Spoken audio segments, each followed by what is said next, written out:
Hi, my name is Mathias Eifert. I'm a Lean Agile coach and technical fellow at Accela.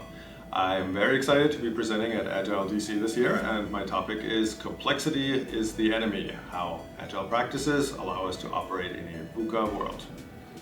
One of the key advantages of Agile over plan-driven approaches is that an Agile mindset acknowledges that it's getting more and more difficult for us to predict things about the future in a meaningful way, in a useful way. So by acknowledging that, we can focus our attention on managing change rather than trying to suppress it. But why is it getting so much harder to predict things about the future? Well, this is where VUCA comes in.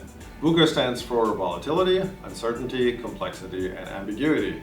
And really, all of these aspects are getting increasingly more prominent in the work that most of us do, right? It's in the technologies that we use, in the systems that we build, in the organizations that we operate in, and in the products that we try to create.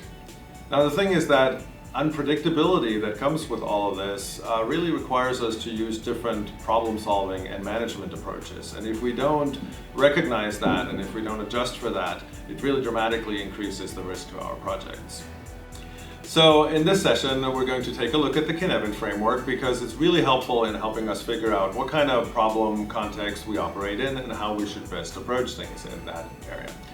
And in the second half of the session, we'll talk through 10 Agile concepts and practices, because if you look at it from that angle, they're all designed to help us tackle complex problems better. And so we'll take a look at how that works and how these different Agile practices interact to help us manage complexity and unpredictability in a better way. We'll also take a look at one area where classic Agile maybe falls a little bit short. Hint, it has to do with outcomes over outputs.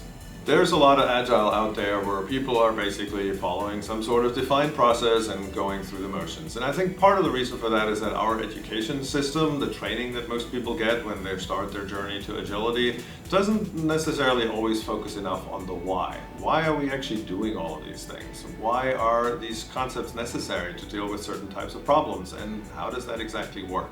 Those are crucial things for us to think about if we as an Agile community want to move past what you could call plan-driven Agile and towards actual agility. So I hope you can join us at AgileDC on September 23rd. It's going to be an awesome day with lots of great sessions. Hope to see you there.